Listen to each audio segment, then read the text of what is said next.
Hey guys, welcome back to Favorite Gimp with the Limp, and I am here with another discussion video. There's not going to be a whole lot of visuals for this. I'm going to do it more like a podcast, just something for you guys to listen to. So if you're in your car or working on something else, you can just have it playing in the background, trying to ease it up for you guys so you don't have to worry about actually watching the screen if you don't want to. I like doing that sometimes, I'll put on my headphones and work in the yard or do whatever I got to do and, listen to podcasts. So I try to put in one of these every now and then for you guys.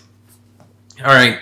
There's been a lot of board gaming stuff going on in the news and articles and a whole lot here recently. And I've been trying to just kind of keep my nose out of it and kind of focus on, my gaming and, my new baby and everything else that I've got going on.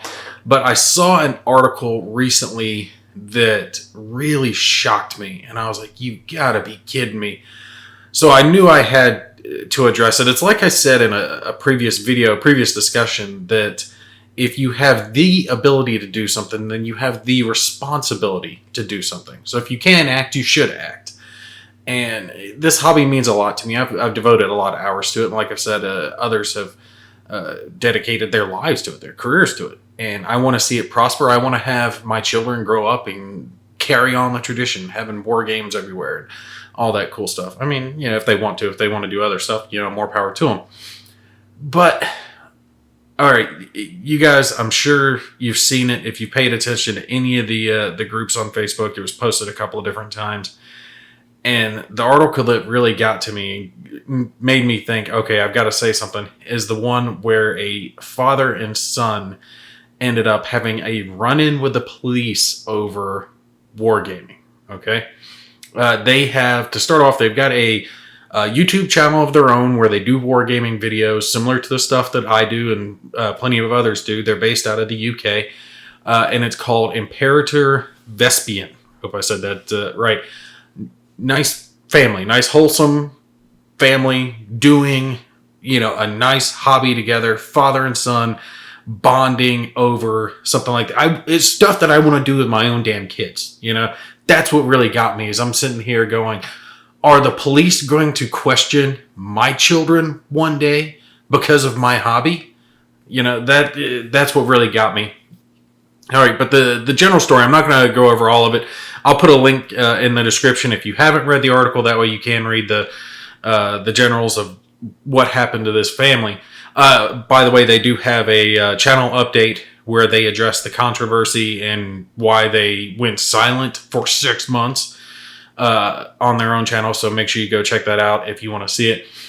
But they had developed an alternate history war game set in their home country of the UK during 1938. And the basic gist, I think, was the British fascists had come to power, and there was going to be kind of like a civil war over it, and right there before World War II. So kind of using World War II technology, but they're British rebels fighting the British fascists, and they were developing their own miniatures and painting them and all the other cool stuff. I mean, sounds like a neat idea. It's no different than any other, alternate history game or stuff like that people have made on their own. Just something cool to try out. I think the more power to them that they had the ingenuity to come up with that and, then create it on their own. How many father and sons do you see doing stuff like that? And especially in today's world, where so many parents are uninvolved or could care less about their kids, and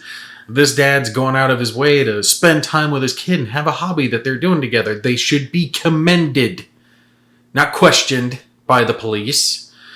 But instead, the son evidently was talking to some friends of his at school about this little wargaming hobby of theirs, and evidently he was looking for some flags or some material to help flesh out their miniatures and their war game pieces. And for that, he was reported to the anti-terror wing of the police by his school. He was also denounced by others at his school as a fascist for developing a game in which you play against the fascist. Just for having the game with his dad in which the fascists were the bad guys, he was then denounced as a fascist.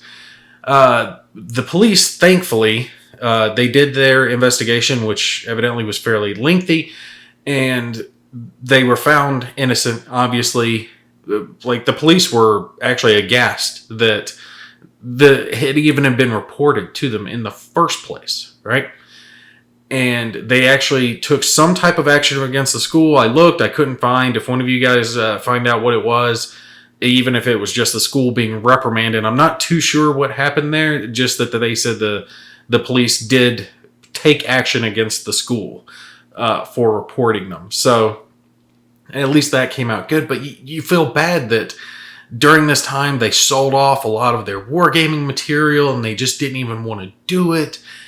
And they had done nothing wrong. They committed no crime. The son wasn't a fascist. The father wasn't a fascist. I'm sure they denounced fascism. That's why they were coming up with a war game to fight it. But instead, they almost had their lives destroyed because of that, because of wanting to play a war game together. And what really got me is during that video, the father gave a little bit of advice that if you are into wargaming, to not even mention it at school because of the mentality that's there. Now, the UK is a little worse than the US when it comes to that, but the US isn't exactly far behind. It really just depends on where you live. But that just worried me. It's like he thinks now in his mind that he needs to hide his hobby and his son needs to hide his hobby and what they're passionate about, because they could get in trouble with the law. They could be arrested.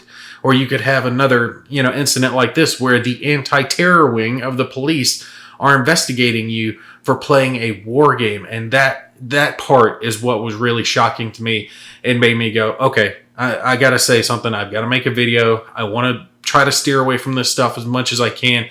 But hell no. When we have a good father saying to stick your head in the sand, or not even like that, just saying to keep your head down and not be happy and proud about the hobby that you enjoy, because others might take it the wrong way and report you to the terrorism wing, that's a problem. That's when we need to stand up and say, no, we're not going to tolerate this. We're not going to let our hobby be painted in this type of light.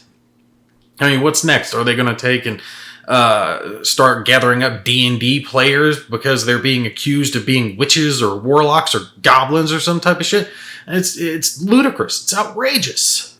So in my researching this, what happened to the father and the son and what's going on, I stumbled across another article, and I'm sure some of you probably already read this one as well, because it was making the rounds on the groups, just like this father and son article was.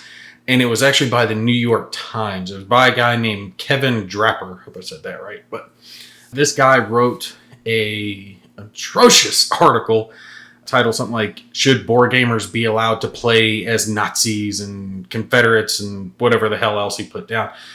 And it's just going to exacerbate situations like the one where this father and son are getting investigated by the police, because it's the mindset behind it that the article's being written in, from this very pejorative, negative connotation associated with board games. And you can tell that the author for the article is just incredibly biased. And I'm wondering if the guy's even played a board game, or let alone a war game, ever before in his life with everything that he wrote. Now, one of the first things that he touches on in the article is the whole Scramble for Africa game, which I had actually done a video on previously. I was actually afraid they might reference me in that. I was really not wanting to get involved with that, but I did cover that. You guys can go watch that video if you want to. The designer in this article was accused of not treating the situation in Scramble for Africa with the appropriate seriousness, because he didn't cover the subject matter the way they wanted it to be covered. He was accused of trivializing it, which is just insulting. That's like saying that every World War II game would have to address every atrocity that the Nazis did to be okay, to be acceptable. All right, so, A World at War, or any of the others out there where it's set in World War II, Well, you'd have to have something in there about the atrocities and make sure that no one is A, offended by it, or B, not offended enough because you didn't put in enough of the atrocities to represent what happened. That's not what the game was about. That's the thing that's driving me crazy. They mentioned Puerto Rico as well, which is one of the colonization games. It's actually one of the highest rated games on Board Game Geek. But a game like Puerto Rico wouldn't even be made today based on the way they want games to be portrayed, where certain aspects have to be included when that's not what the game is about. Games can cover, a section of history without having to cover every little bad nuanced thing or even every little good nuanced thing that you want it to cover so everyone's happy. Board games, they're focusing on a certain aspect. It doesn't have to have every aspect. The author of the article, he goes on, he continues to discuss the debate around Struggle for Africa and how it was talked about on BGG a lot. And in it, he's real pompous with his descriptions, basically saying that anyone who disagreed with him was either a troll or a right-wing extremist. I'm a relatively moderate person, but by his standards, I'm as far right as you can get, which is just insane. It's gotten to where there's no spectrum anymore. You're either in their camp or you're the enemy. There's no gray area anymore, when most people actually are pretty moderate. My policies are pretty moderate, but everyone, especially this guy, he would think that I'm, Hitler's best friend with the way, he wrote this. He really comes across like certain subjects need to be taboo or restricted or not allowed to be covered. But why? And who is he to make that judgment? Or who is anyone to make that judgment? A game should be allowed to be made no matter what it's about. I've seen people ask before, could a game about the Holocaust be made? Well, yeah, a game about the Holocaust could be made. I actually think there's one in existence already. But let's just take it as an example. Say there isn't, could they make one? Yeah, and could there be merit to that? Yeah, I could see it used in multiple circumstances. What better way to take and show someone, what you don't want to do? Imagine you're playing a game where, you are the commandant of a Nazi concentration camp, right? I know we're hitting heavy topics, but that's what we're doing, all right? We're not going to beat around the bush. We're going to, dive right into it. So let's say you're fulfilling that role, and your goal is to carry out Old H's final solution. Imagine how poignant that would be as an effect on you as a person when you play that game and you realize, and you're thinking back on it later and realizing, okay, these steps that I took, playing this game, someone did that in real life. Someone actually had to make these choices.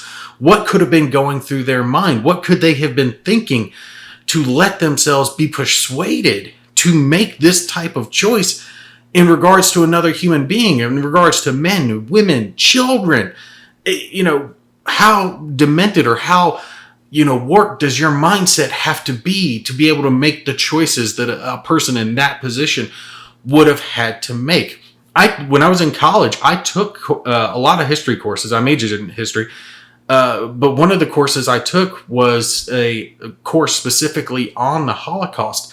And a game like that would absolutely have merit for that course to help instill in you what happened during that time frame in a way many other things can. Because the author does make a good point in the fact that other art forms, other media like movies and books, you really are kind of the bystander. But in the gaming world, you're an active participant. You have to make choices. You're actually involved with that. That can hit you and be a stronger effect than a movie can or a book can. You can really get a lot of it. So we can't just go arbitrarily around saying, well, this is taboo, that's taboo, because someone might be offended. Everyone's going to be offended, especially in today's day and age. After that, he really just doubles down on the pompousness and cites how board game reviewers, like yours truly here, focus on a game's mechanics, its components, how it's played, whether or not it's fun. And I'm just in there reading that going, Well, no shit. What the hell do you expect me to do? That's what I do. That's a reviewer's job. We're covering those parts of the game. That's what people want to know. Hey, is this game fun to play? Do you think I would like it?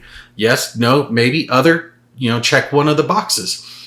And he starts talking about how few people critically analyze games, and he's almost acting like he's some type of fine wine connoisseur and you need to swirl it around and sniff it and all that type of crap, when that's not the job of a reviewer. The job of a reviewer is to review the game. Is it good? Does it have good mechanics? He's wanting the theme to be focused on. Okay, well, the theme can be a big component of a game, or it might not be barely there at all. There's games like Freedom, the Underground Railroad. All right, that game, the theme, is one of the biggest parts of it.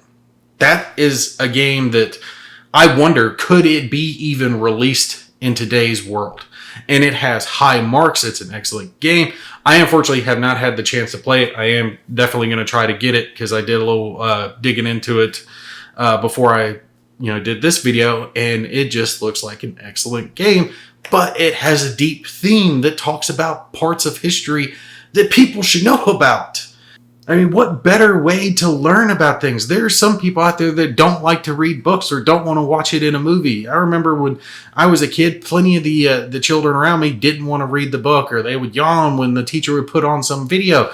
But if they got to be interactive with something, and when they were learning about that time frame, instead of reading a boring chapter in a book, if they got to play Freedom, the Underground Railroad, and they could learn more about it, who was involved, and Frederick Douglass, and how they did that cool stuff where they would sing certain songs to let people know whether or not the path was clear. That is awesome stuff that people could learn about history, and they can learn it from a board game, so they can have fun while they're learning it.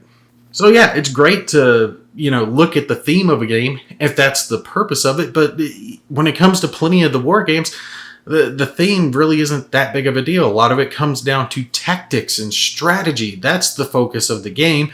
The Germans, being the bad guys, just happen to be the bad guys because the Germans are the bad guys, or the Japanese if we're on the other side. He even goes as far to say that the board game world doesn't have mature media like other art forms. And, okay, I'll give him that one. I'm a little bit of a crass dick. I'll admit it. I'm a little blunt, a little rough around the edges. But there are plenty of other reviewers out there besides myself who are very mature in what they do and how they handle themselves. So he's pretty much just painting a broad brush, kiss my ass insult to all of us who work hard at what we do. I'm not going to name anyone specifically just in case they don't want to be associated with this video, since I'm sure it's going to cause tension. But all of them, and you guys know who I'm talking about, they do a great job and they deserve to be commended for what they do, not being told they're immature little boys or whatever the hell this guy's trying to reference by saying we don't have mature media. Now, they go back and forth talking about a bunch of other different games, and I'm not going to get into every aspect of the article. Like I said, you need to go and read it for yourself, to make your own judgments. Don't go just on what I said. Even if you agree with me, go read it for yourself. Make your own choices. You need to really think for yourself, especially in today's day and age. But there's a point to his article, right? There's this underlying theme to his article, and he finally kind of gets to it down about the last 3/4 of it. And the real point of his article is that board gaming is primarily a white male hobby. That's what he's upset about. And you can tell in the way that he talks about it. I guarantee you, if board gaming were more brown people or more women into the hobby, this article never would have been written. Wouldn't matter if there was nothing different. If there were still games out there about Nazis, and still games out there about colonizing, still games out there about whatever subject you want to get offended by, if it wasn't primarily white guys involved in the hobby, then this article never would have been written, because that's what he's actually really upset about. The truth of it is that the article for this author, rather, for the New York Times, he's just racist. And his article reeks of race-baiting tactics, trying to stir up controversy. He acts like race or gender, the race or gender of someone makes a damn when it comes to designing or playing a board game. It doesn't. And that's actually racist and sexist to think that either one of those things has anything to do with it. Your color doesn't make you a better board game designer or a better board game player. Your sex doesn't make you a better board game player or designer or reviewer for that matter. It doesn't matter. Those immutable characteristics are meaningless when it comes to gaming. Rapping is something that's done mainly by black men. I wonder if he would believe that they're excluding white people and women if they didn't change the demographics and get more of them involved in it. My guess is going to be no, probably not. My grandmother was really into basket weaving before she passed away. God, I love that woman. Best woman on the planet. Love that woman. God, she could cook. But yeah, she loved to weave baskets right there before she passed away.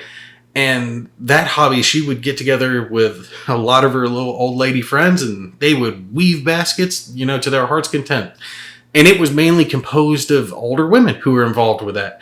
So would he think that the basket weaving hobby is sexist and excluding men because it's not even ratios?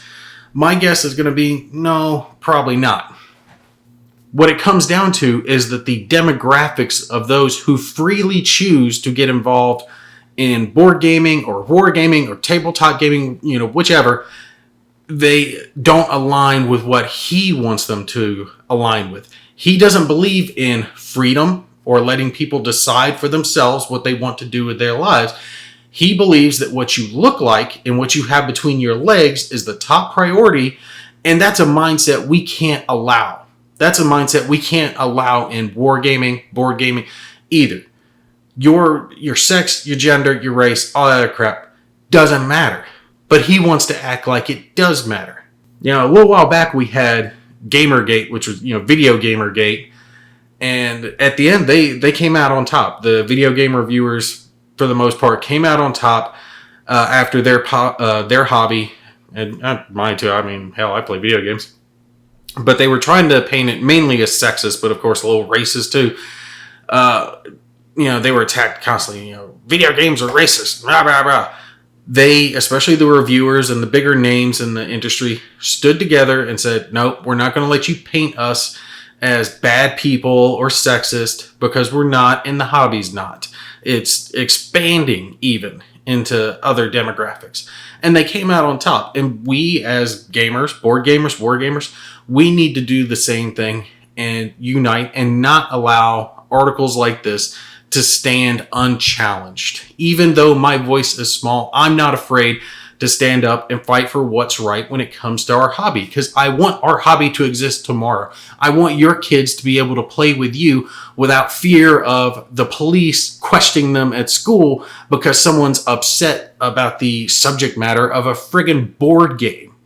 I don't want to have to tell my son one day, hey, remember, you can't talk about what we're doing, here rolling our dice and moving our little counters around while you're at school because someone might take it the wrong way.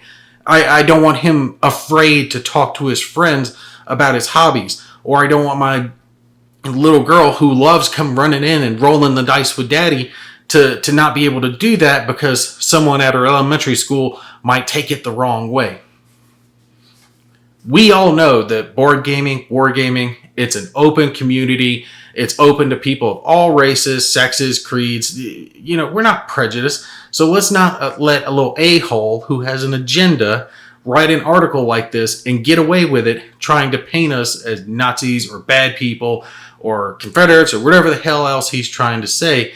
Because, like I said, at the end of the day, I want my children, your children, you, me, everyone to be able to enjoy the hobbies they want to enjoy without someone reporting them to the damn police. All right, that's going to be it for me. I'm going to jump down off my soapbox. Like usual, feel free to put your comments, bitches, moans, gripes, complaints, and all the other good stuff down below. You guys take care. I'll catch you in the next one.